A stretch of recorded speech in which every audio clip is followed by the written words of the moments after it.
Olá, eu sou a Gwen, a professora por trás do projeto Ideias em Prática, e hoje chego até vocês com o 10º episódio deste podcast.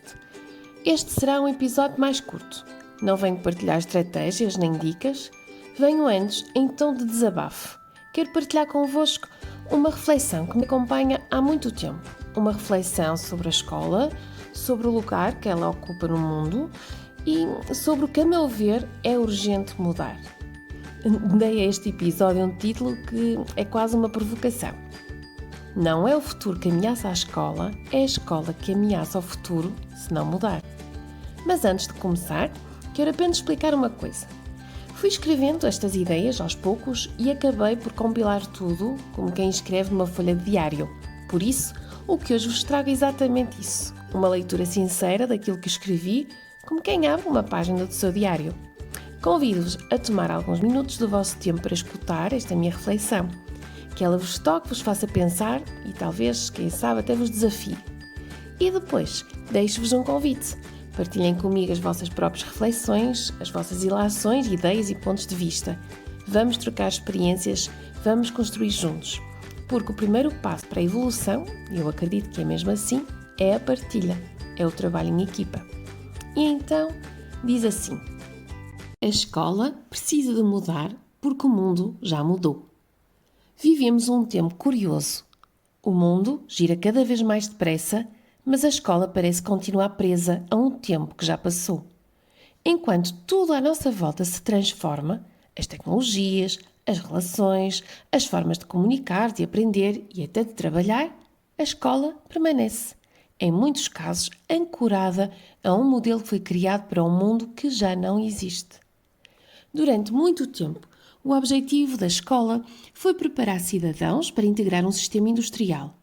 A organização das turmas, o silêncio das filas, os toques a ditar o ritmo do dia, a ênfase na memorização e na repetição.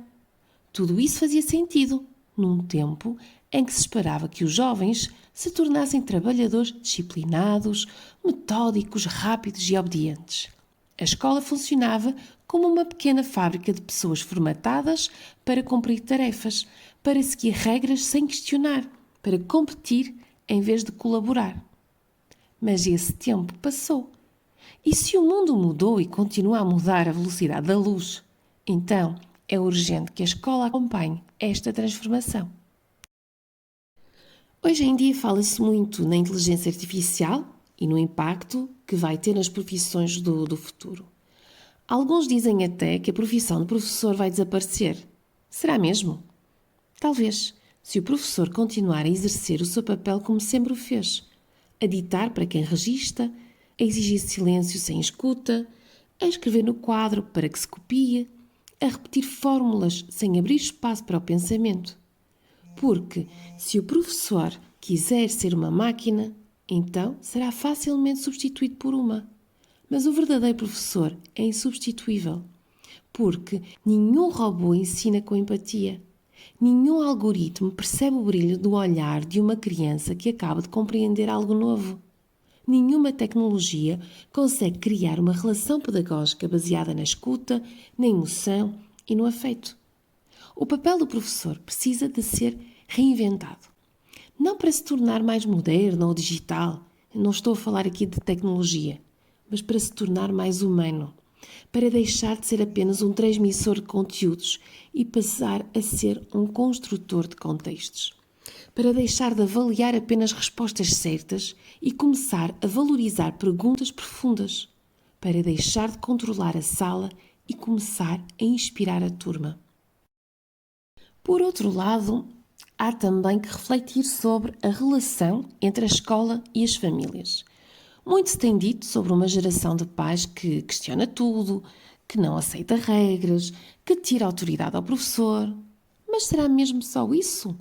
Ou será que há também um corpo docente que permanece muitas vezes inflexível, fechado numa visão tradicional do que é ser professor? Talvez os pais tenham percebido que o mundo mudou mais depressa do que a escola quis admitir. E talvez seja legítimo, até saudável, que questionem, que queiram participar, que defendam os seus filhos. É fácil apontar o dedo, Mas talvez o convite aqui seja a escuta mútua, porque nem tudo o que se fazia antes era correto. Durante décadas, toleraram-se gritos, humilhações, castigos, até o uso da régua ou da cana. E isso era aceito, normalizado. E é um alívio saber que hoje já não é. Sim, deve haver autoridade, mas não autoritarismo. O respeito não se impõe pelo medo.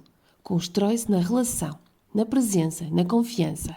E o professor que acolhe, que dá espaço, que escuta, esse é respeitado, não porque levanta a voz, mas porque sabe usar a sua voz com verdade. Ao mesmo tempo, é importante que as famílias também se revejam com honestidade. Educar é difícil e hoje, mais do que nunca, exige presença, não apenas física, mas emocional. O excesso de permissividade, ou seja, o sim constante, os ecrãs usados como babysitters, a ausência de momentos reais de convivência, tudo isso tem um impacto profundo nas crianças. E não se constrói um ser humano inteiro sem limites. Não se ensina empatia sem tempo partilhado. Não se oferece segurança afetiva sem abraços, sem histórias, sem escuta. O desafio não é só da escola. A responsabilidade de educar não é delegável, é uma missão partilhada. E quando escola e família caminham em lados opostos, é a criança que fica no meio, sem chão. Valorizar a infância é valorizar o tempo. É saber dizer não com amor. É usar os ecrãs com intenção e não como fuga. É estar presente, mesmo que o dia tenha sido longo. É ensinar com o exemplo o valor da paciência, do cuidado, da escuta, porque a escola não pode tudo. O meu convite agora é caminharmos juntos para transformar. O que eu gostaria, eu, professora de primeiro ciclo, com os meus sonhos reunidos no meu projeto Ideias em Prática, não é uma revolução agressiva nem uma transformação profunda. É uma mudança que começa por dentro. Dentro das escolas, dentro dos professores, dentro das famílias. Uma mudança que entenda que educar é muito mais do que ensinar conteúdos. É formar seres humanos sensíveis, autónomos, críticos, solidários e criativos. É parar de preparar para um mundo que já não existe e começar a preparar para um mundo que está por fazer. A escola precisa de espaços de reflexão, de experimentação, de coragem. Precisa de escutar os professores e de lhes permitir criar, errar, repensar. Precisa de confiar nas crianças e nos seus ritmos. Precisa de criar pontes com as famílias e não muros. E precisa, sobretudo, de querer mudar, com intencionalidade, com delicadeza, mas com urgência. Porque educar não é apenas preparar para o futuro, é transformar o presente. E esse presente começa agora. Termina aqui este episódio. Foi isto que hoje quis partilhar. Um registro pessoal, mas também uma reflexão sobre a escola que temos e a escola que podemos construir. Se esta partilha despertou alguma inquietação, algum pensamento ou simplesmente fez sentido, então já valeu a pena. A mudança que a escola precisa não virá pronta, nem virá de fora. Ela começa dentro de cada educador, dentro de cada sala de aula, dentro de cada relação construída com intencionalidade e escuta, dentro de cada um de nós. Começa quando temos a coragem de questionar o que sempre foi feito e a vontade de imaginar novas possibilidades. Agradeço por me ter ouvido até aqui e se desejar partilhar as suas próprias reflexões, ideias ou inquietações, estarei deste lado, disponível para continuar esta conversa, porque acredito com toda a convicção que a transformação da escola começa na partilha e cresce no encontro entre quem sonha com um presente mais vivo e mais humano para a educação. Até breve!